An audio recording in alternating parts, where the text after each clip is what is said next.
Hello, ഇന്നൊരു വാട്ടേറ്റിനിടെയാണ്. അപ്പോൾ രാവിലെ തന്നെ തലേദിവസം വെള്ളത്തിലിട്ട് വെച്ച ബദാമും ഗ്ലാസ് വെള്ളവും കുടിച്ചു. പിന്നെ ബ്രേക്ക്ഫാസ്റ്റിന് അപ്പവും ചട്നിയും ഉരുളക്കിഴങ്ങ് കറിയായിരുന്നു കേട്ടോ. ഈ അപ്പം ഭയങ്കര സോഫ്റ്റ് ആയിട്ടുള്ള ഒരു അപ്പം കേട്ടോ. അരിയും അരിപ്പൊടി ഒന്നും ചേർക്കാതെ ഉണ്ടാക്കിയ അപ്പമാണ്. അതിൻ്റെ റെസിപ്പി ഞാൻ ഇടാം കേട്ടോ. പിന്നെ കരിക്ക് മേടിച്ചിരിക്കുന്നുണ്ടായിരുന്നു കേട്ടോ. അപ്പോൾ അതൊരു കഷ്ണം കഴിച്ചു. പിന്നെ ഉച്ചയ്ക്ക് ബിരിയാണി വെച്ചിട്ടുണ്ടായിരുന്നു. പ്രോൺസ് ബിരിയാണി ആയിരുന്നു. കറി സെപ്പറേറ്റ് വെച്ചതാണ് കേട്ടോ.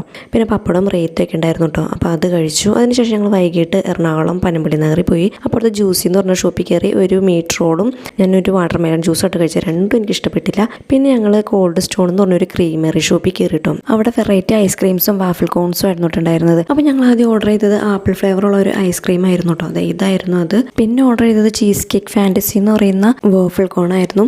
രണ്ടും അടിപൊളിയാണ് കേട്ടോ. പക്ഷെ കഴിച്ച് കഴിയുമ്പോഴത്തേക്ക് നമ്മുടെ വയറ് നിറയും. ഒരെണ്ണം വാങ്ങിച്ചാൽ തന്നെ 3 പേർക്ക് കഴിക്കാം. അത്രയും ക്വാണ്ടിറ്റി ഉണ്ട് കേട്ടോ. പിന്നെ രാത്രി ഗോതമ്പ് ദോശ കഴിച്ചപ്പോൾ ഇത്രയേ ഉള്ളൂ.